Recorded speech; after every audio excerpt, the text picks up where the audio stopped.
오늘도 좋은 아침입니다. 자기 소개 좀 해주시죠.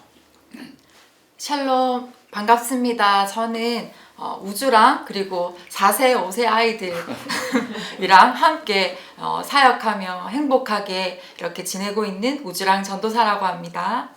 예, 제가 동경하는 사역자들 중에서는 제일 이 스케일이 큰 것 같아요. 우주랑. 저는 지금 포항이랑 대한민국이랑 정도인데 우주랑 스케일합니다. 자, 오늘 말씀은 샬롬 시리즈 세 번째인데 히브리서 4장 12절 13절 읽어주시겠습니까? 네. 하나님의 말씀은 살아있고 활력이 있어 좌우의 날선 어떤 검보다도 예리하여 혼과 영과 및 관절과 골수를 찔러 쪼개기까지 하며 또 마음의 생각과 뜻을 판단하나니 지으신 것이 하나도 그 앞에 나타나지 않음이 없고 우리의 결산을 받으실 이의 눈앞에 만물이 벌거벗은 것 같이 드러나느니라. 아멘. 아멘. 자, 오늘 이 말씀을 가지고 어떻게 우리가 샬롬을 누리는지 한번 살펴보고자 합니다. 우주랑 영상 요즘 아주 힘든 시간들을 다 모든 분들이 보내지 않습니까? 네. 안녕하신지요, 가족들이나 우주랑 영상님? 네, 잘 지내고 있습니다. 다들 같은 어려움인 것 같은데 제가 이제 신대원 2학년에 재학 중인데 그 영상 수업을 하고 있어요. 근데 우리 아이도 한 명 아들이 있는데 걔도 이제 또 영상 수업을 집에서 해야 되니까 같이 이제 수업을 해야 되는 그런 어려움이 조금 있지만 그래도 기쁨으로 인내하면서 네. 이렇게 살아가고 있습니다. 제 마음에 특별히 인내라는 단어가 들려왔어요. 아이가 같이 이제 가정에 있으니까 아무래도 그 학교 보낼 때보다 더 힘든 부분이 있죠, 그죠? 네. 예, 좋은 부분도 있겠지만, 자, 제가 전사님에게 안녕히 잘 지내십니까? 안녕하십니까? 이렇게 또 안녕히 가십시오. 우리 이런 안녕이라는 인사를 하지 않습니까? 이 안녕이란 말은 히브리 말로는 어떤 말로 이해할 수 있을까요? 샬롬, 평안. 그렇죠. 네. 샬롬이라는 것이 이제 평안이라 그러지 않습니까? 이스라엘 사람들은요, 안녕하십니까? 또는 평안하다 이렇게 할 때 자기들 인사하는데 보통은 샬롬 이랍니다. 샬롬. 그런데 기분이 굉장히 좋거나 아주 평안할 때는 샬롬 샬롬 이랍니다. 그리고 정말 대박 평안, 아주 행복하고 기분 좋을 때는 샬롬 샬롬 샬롬 이랍니다. 한번 따라해 보실까요? 샬롬 샬롬 샬롬. 샬롬, 샬롬. 예. 그래서 지난번에 성지순례를 갔더니 가이드가 그렇게 이야기하더라고요. 여러분의 모든 삶의 영역이 샬롬 샬롬 샬롬했으면 좋겠습니다. 아멘. 자, 그런데 신구약 성경은 사람을 어떻게 구분을 하고 있습니까? 3분법으로. 네, 이분법과 삼분법이 있죠. 네. 이분법으로는 어떻게 구분합니까? 영혼과 육체. 육체지요. 삼분법은요? 영, 혼, 육 이렇게 구분합니다. 그러니까 영혼과 육체 또는 영혼, 육, 뭐 이분법이나 삼분법은 그때 따라서 이제 다르지요. 영혼은 우리의 마음에 하나님의 영이냐 또는 악한 영이냐 이제 거기에 따라서 영혼이 형성되는 것이고 육체는 그야말로 이 껍질이죠. 이 영혼을 심령을 담는 용기가 되겠죠. 그릇. 이 그릇도 나중에 부활의 용기, 부활의 몸으로 달라집니다. 제한이 없지. 아무튼 영혼과 육체인데 오늘 본문은 영과 혼과 육체로 인간의 전 존재를 이제 칼로 수술한다 그래요. 오늘 여기 보면 어떤 검보다도 검이 나오잖아요. 칼. 이게 수술 칼인데 어떤 칼인 것 같습니까? 어떤 검인 것 같습니까? 말씀의 검, 성령의 검을 뜻하는 네. 것 같습니다. 에베소 6장에 보면은 성령의 검이라는 말이 나오지 않습니까? 또 우리 주님께서 이런 말씀하신 게 기억납니까? 내가 너희에게 화평, 평안, 안녕, 샬롬을 주러 온 것이 아니라 무엇을 주러 왔다 그랬습니까? 칼을 주러 왔다 그랬죠. 검을 주러 왔다. 이 칼은 우리가 이렇게 뭐 사무라이 칼 이런 칼이 아니고 진리의 말씀의 검, 성령의 검, 죄를 지적하고 책망하는 그러한 예리한 말씀의 칼을 주셔서 그 칼로 말미암아 복음의 칼이 들어와서 우리를 회개하게 하고 하나님의 사람으로 거듭나고 난 다음에는 가장 가까이서 어때요? 가족들과 이제 영적인 전쟁과 싸움이 일어나는 것들이 있잖아요. 또 이웃들과도. 그러니까 예수님이 왜 그렇게 그러면 샬롬을 주러 오기 전에 칼을 주러 왔느냐면은 이 세상이 잘못된 진리로 뒤덮였기 때문에 참된 진리의 말씀이 오심으로 말미암아, 말씀이 육신이 되어 오심으로 말미암아 영적인 전쟁, 진리의 전쟁이 시작된 거예요. 이 진리의 전쟁에 승리를 하면은 하나님이 주시고자 하는 영원한 하나님 나라의 샬롬을 주시기 때문에 예수님이 복음이 전해지는 곳마다 갈등과 전쟁과 어려움이 또 핍박이나 시련이 있는 거예요. 자, 우주랑 전도사님은 이제 신학을 하시게 되셨잖아요. 네. 또 예수를 믿고 이렇게 진리의 말씀, 진리의 검을 내가 먼저 갖게 되고 나서 갈등이나 또 이렇게 어려움이나 저항 같은 걸 경험해 본 적은 없는지요? 4년 전이었던 것 같습니다. 네, 네. 네. 그때라면 제가 말을 못했을 것 같은데 이제 4년 지나고 나니까 말을 할 수 있을 것 같습니다. 네. 네. 제 인생에서 진짜 광야 같은 그런 그 경험을 한 적이 그때는 있습니다. 우리 교회에서 전도사님으로 계속 심호하고 있을 때였는데. 네. 예.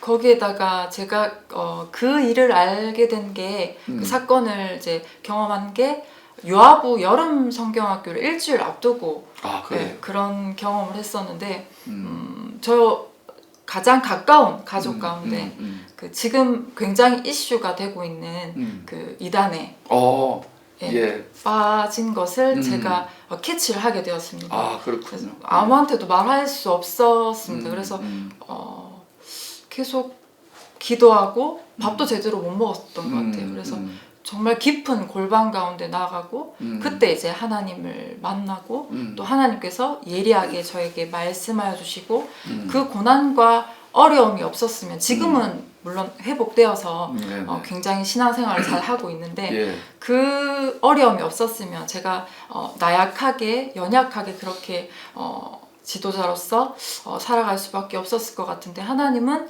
정말 가장 아끼고 사랑하는 그 가족이 힘들어하고 또 구원을 잃어버릴 수밖에 없는 그런 상황을 제가 바라보고 있는 게 너무나 마음이 아프더라고요. 그래서 그러한 경험 가운데 하나님께서 말씀하시고 또 그 말씀하시는 것을 들을 수밖에 없었습니다. 그래서 계속해서 하나님께 기도했는데 하나님 저의 기도를 바꾸시더라고요. 그래서 하나님 살려주세요, 도와주세요 뭐 이렇게 기도를 했었는데 제가 이렇게 하나님께 기도했던 게 있었어요. 하나님 제가 다른 건 다 하겠지만 제 남편이 이제 또 목회를 하다 보니까 남편이 그때 막 나중에 여보 막 개척하자는 이런 이야기를 하는 거예요. 그래서 여보 나한테는 개척 이야기 하지 말라고 그렇게 이야기를 했었는데 하나님 저 개척 아니라 뭐든 다 할 수 있으니까 지금 이 기도 제목 들어주세요 이렇게 기도하고 나니까 하나님이 놀랍도록 회복시키시고 더 전화위복의 그 은혜들을 저에게 주시는 것을 경험하게 되었습니다. 목사님. 저도 오늘 이 강연 처음 듣는데. 네, 제가 예, 근데 제가 봐도 우리 우주랑 전도사님이 우리 교회에서 한 6년 정도 사역했는데 처음과 또 이렇게 최근 한 1, 2년 저는 뭐 그게 이제 몇 년 전인지는 저도 이제 바쁘게 지냈으니까 분명히 이 속사람이 굉장히 강해지고 또 이렇게 사역을 하는 데 있어서 기도라든지 들어보면은 굉장히 굳세어졌다는 느낌이 드는데 여러분 가운데도 지금 이 힘든 상황 속에서 이와는 또 다른 이슈로 어려움을 겪는 분들이 있을 것입니다. 그때 아까 말씀하셨듯이 기도 중에 하나님의 말씀이 예리한 말씀이 전사님 자신을 이렇게 변화시키고 굳세게 하고 이렇게 믿음을 견고하게 세우는 경험처럼 그렇게 되어지면 이게 정말 전화위복이 되는 거거든요. 자, 그런데 오늘 이 진리의 성령의 검, 말씀의 검이 어떻게 수술하느냐면 여기 보니까 어떤 검보다도 예리하여 좌우에 날선 검인데 혼과 먼저는 혼을 이렇게 칼로서 수술을 하는 거예요. 수술할 때 찢잖아요. 찢고 쪼개고 혼을 그러니까 혼은 혼에는 어떤 기능이 있는 것 같습니까, 전사님? 혼에는 정신, 네, 정신이죠. 의지 뭐 예. 이런. 우리가 지정의라 그러잖아요. 생각하고 또 감정이 있고 의지. 단순하게 이제 이 세 가지로 구분되는데, 그러면 이 말씀의 검이 혼을 찌른단 말이에요. 혼을 수술한다면은, 그러면 우리가 생각이 잘못된 생각이나 두렵거나 염려하는 생각이나 더럽고 음란한 생각을 가질 수 있잖아요. 그러면 진리의 말씀이 우리에게 제대로 작용하면 생각이 달라져야 되겠죠. 생각이 쪼개어져야 되겠죠.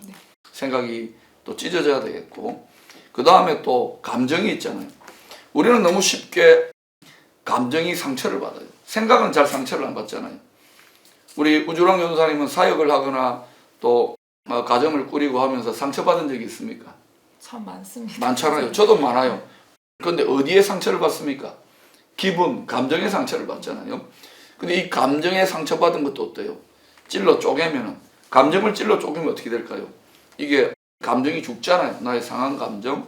그러면 희한하게도 상처를 많이 받거나 아프면은 억울하고 원통할 것 같은데, 나중에 더 이게 하나님의 진리의 말씀에 순종하고 찔러 쪼개지면 기쁨이 나오고 소망이 나오고 평안이 오더라고요.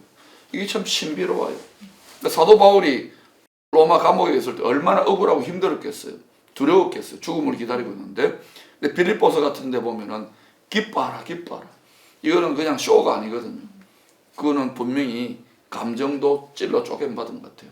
혼을 찌른다는 것은 좀 구체적으로 말하면 생각, 감정, 의지가 찔러 쪼개어져서 만군의 여호와의 의지, 하나님의 감정, 하나님의 생각을 갖게 되는 것을 말한다고 저는 생각합니다.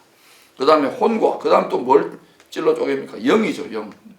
영은 우리가 하나님 말씀으로 우리의 영적인 상태를 점검하게 되잖아요. 우주랑 전도사님은 아까 4년 전에 그 고난을 겪을 때는 영적인 상태가 어땠어요? 굉장히 어때요? 막 이렇게 다운되고 힘들었죠. 네. 어떤 영적 상태를 통과했던 것 같아요? 모든 영적인 것들을 짓누르니까 의지, 감정, 작은 것, 사소한 것 하나도 이렇게 무너지고 나약해지는 것들을 봤습니다. 네. 뿐만 아니라 건강도 안 좋아지지 않습니까? 많이 안 좋았습니다. 네. 그리고 일이 자꾸 꼬이지요. 네. 저도 그런 일들을 많이 경험했고, 그러니까 우리는 영으로부터 또 혼, 생각, 감정, 의지, 이게 하나님의 말씀으로 수술을 받지 않으면 날마다 우리는, 자, 전도사님도 저도 사역자인데도 이렇게 무너지는데 하물며 여러분은 어떻겠습니까? 그러니까 우리가 이 부분에서 제대로 수술을 받아야, 아프면 수술 받아야 되듯이 진리의 말씀의 검으로. 그 다음에 영과 혼과 영만이 아니라 또 뭐라고 합니까 지금? 및 관절과 골수를 찔러 쪼갠다. 예, 이거는 육체의 영역을 말하는 것이죠. 그렇게 해서 또 마음의 생각과 뜻을 판단한다. 어때요? 하나님의, 우리가 이제 영혼 육 전 존재가 수술되어졌어도 우리의 마음과 생각이, 이 전 존재가 어디를 향하느냐, 이걸 하나님이 판단하신다는 것이죠. 진리의 말씀이. 자, 그러면 이와 같은 모습은 칼로서 이렇게 수술을 받고 관절과 골수를 막 찔러 쪼개고 찢고 그러잖아요. 이것은 구약 성경에 보면은 어떤 모습을 좀 이렇게 연상이 되는 것 같습니까? 번제, 제사 방식 중에서 하나의 그 번제가 떠오릅니다. 저는. 네. 예, 레위기서에. 네. 예. 레위기서에 보면 5대 제사가 있죠. 번제, 곡식을 깨뜨려서 드리는 소제, 또 화목제, 속죄제, 속건제, 이 5가지 제사 중에 우주랑 전도사님 말씀하신 것처럼 번제는 뭐냐면 몽땅 다 각을 떠서 관절하고 찔러 쪼개가지고 태워서 드리는 거예요. 만약에 저나 전도사님이 구약 시대 때 이 성막을 섬기고 또 제사장으로 됐으면 뭐 했을 것 같아요? 날마다 뭐 황소를 잡아오거나 또 양을 잡아오거나 비둘기를 가져오면 어때요? 각 떠가지고 숯불 석쇠 위에 올려다 놓고, 그죠? 태워서 드리면 고기 굽는 냄새. 근데 여러분, 화목제라든지 다른 그 제사, 짐승 제사는 그거 이제 남는 거 좋은 거 먹을 수 있어요. 제사장들이나 레위인들이. 그런데 번제는 홀라당 다 태워서 드려요. 그 입만 다실 거예요. 근데 이 번제라는 것은 우리가 이 땅에서 소유하고 있는 우리 존재의 모든 것은 천국에 가지고 갈 수 없다는 거예요. 그러니까 산제물로 드린다는 핵심은 뭐냐면 우리의 전 존재를 헌신하는 거예요. 그렇다고 우리를 살아있는 우리를 태워서 바치는 인신제사를 말하는 게 아니고 우리의 육체는 하나님이 예수님이 다 치르셨으니까 어린 양으로 번제물로 드려졌으니까 우리의 상한 심령, 회개하는 심령, 찢어진 마음과 가슴으로 이제 우리도 주님과 함께 죽었습니다 하고 드려지는 것을 말하는데 이런 실천을 잘하는 사람이 그 사도 바울이죠. 사도 바울이 그 능력의 비밀이 고린도전서 15장 31절에 나오는데 전사님 읽어주십시오. 형제들아, 내가 그리스도 예수 우리 주 안에서 가진 바 너희에 대한 나의 자랑을 두고 단언하노니 나는 날마다 죽노라. 아멘. 네, 바울이 날마다 죽노라. 고난도 있겠지만은 이 말씀에 보다 깊은 의미는 마치 십자가의 어린 양 희생의 제물, 화목의 제물, 속죄의 제물, 번제물이 대신 예수 그리스도처럼 자신이 하나님의 말씀에 순종하기 위하여 계속해서 이제 찔러 쪼개어져서 그러면 어때요? 하나님께 제물로 드리고 나면 하나님의 부활의 능력이 그죠? 날마다 죽었으니까 부활의 능력이 임함으로 이게 바울의 능력의 비밀인 것 같아요. 어때요? 전도사님은 지금 아까 그런 어려운 경험뿐만 아니라 여러 가지 사역자로서 주의 말씀에 순종하는 길을 걸으면서 말씀대로 살려고 할 때에 마치 이렇게 이렇게 내가 의도하지 않았지만 죽음에 처한 것 같은 마음이 막 힘들고 답답하고 그죠? 이럴 때에 이게 날마다 죽노라는 한 달에 한 번 죽든 1년에 한 번 죽든 그럴 때 그걸 이겨내고 나니까 어떤 일이 일어나던가요? 어떤 어려움도 그러니까 그 인내 가운데 이제 승리하고 나니까 어떤 어려움도 이제 두렵지 않다 이런 예, 담대함이 생겼습니다. 그 담대함이 생기잖아. 그런데 또 어때요? 또 이제 문제가 생기면은 담대함이 있다가도 이렇게 확 눌리거나 또 힘들어지는 거예요. 왜? 더 센 게 막 이렇게 들어오는 경우에. 근데 저도 이제 그와 같은 경험들을 하는데 바울이 얼마나 영적 전쟁을 치열하게 했습니까? 그러다 보니까 저 같은 경우도 영적 전쟁이 좀 치열하니까 제가 교육자들 했던 말이 있죠. 1초도 뭐하라 그랬어요? 방심하지 말라 그랬죠. 왜냐하면 이게 계속해서 문제가 끝나면 또 다른 시련과 공격, 영적인 공격들이 있기 때문에 1초도 방심할 수가 없는 거예요. 그러니까 순간순간 날마다 나는 죽고 하나님의 능력으로 삽니다를 고백 안 할 수 없는 이게 저는 전능한 라이프 스타일, 부활의 라이프 스타일을 생각하는 거예요. 바울이 이 비밀을 알았거든요. 그러니까 이제 전사님 같은 경우도 계속 영적 전쟁이 치열해지면 치열해질수록 이제는 정말 1초도 방심하지 않을 수 없는. 그런데 어때요? 요즘 한국교회 이제 신학교에서 전사님으로 또 여러 교회 현장에서 소리를 듣잖아요. 힘들어 아닙니까? 승리가 넘쳐나고 막 이렇게 기쁨과 소망이 넘쳐납니까? 아니면 다들 사역자인데도 막 힘들어하고 괴로워하고 막 이렇게 그런 모습들이 많은 것 같아요. 어떤 게 많은 것 같아요? 후자인 것 같은데 어떻게 해야 될지 모르겠다. 그쪽 교회에서는 어떻게 하고 있냐 이렇게 전화를 좀 받습니다. 예, 어떤 방법도 있지만은 속에 있는 그 마음이 우리 사역자들도 힘들고 어렵거든요. 그런데 왜 지금 저나 우주랑 전사님은 또 저희 교회 사역자 제가 계속해서 강하게 이렇게 전심전력하게 만드느냐면은 이게 그냥 우리가 힘들다고 이 상황과 시련과 진동이 사라지는 게 아니에요. 그러니까 어차피 다가온다면 아까 말씀하셨지만 더 큰 문제가 오더라도 이겨낼 수 있는 1초도 방심하지 않고 이겨낼 수 있는 우리가 전능한 하나님의 능력을 소유한 자니까 그걸 계속 끌어다 쓰는 이 라이프 스타일을 신앙의 스타일을 구축해야 되는 거예요. 그러니까 지금 이 부분에서 우리도 이건 이겨낼 수 있다고 저는 확신합니다. 아멘. 그러니까 우정호 교사님 이제 이 오늘 샬롬을 위한 말씀에 수술을 받고 하는데 이게 아프잖아요, 그죠? 수술 받으니까 또 본인도 저도 이 말씀으로 우리 영혼육을 수술받아 아팠는데 성도님들에게 격려를 좀 해주십시오. 지금 많이 힘들어하는 분들이 많을 것인데. 네, 환난을 당할 때 제 경험으로는 그렇습니다. 그 말씀이 기억나는데요. 환란이 인내를, 그리고 인내가 연단을, 그리고 연단이 하나님의 소망을 이룬다는 것을 제가 확신하게 되었는데, 그때는 기뻐하라는 말씀이 이해되지 않았지만 예수 그리스도께서 주시는 그 온전한 기쁨을 누릴 때 그 어려움도 돌파할 수 있는 그런 은혜를 하나님께서 주실 것입니다. 네. 아이고, 우리 유아부의 우리 부모님들과 또 어린이들과 선생님들 아주 좋겠습니다. 우리 이렇게 우주적인 스케일의 믿음을 가지신 전사님이 오늘 여러분을 격려하셨는데, 사랑 여러분, 이 땅은 저항이 많은 세상입니다. 우리의 믿음도 마치 땅에 이렇게 심어져 가지고 흙의 저항을 뚫고 또 여러 가지 비바람의 저항을 뚫고 믿음의 거목이 되는 것처럼, 우리 힘들지만 이 저항을 이겨내고 말씀의 수술을 날마다 받고 날마다 죽으면서 하나님의 전능한 부활의 생명의 능력을 덧입고 잘 이겨낼 수 있기를 소망합니다. 아멘. 감사합니다.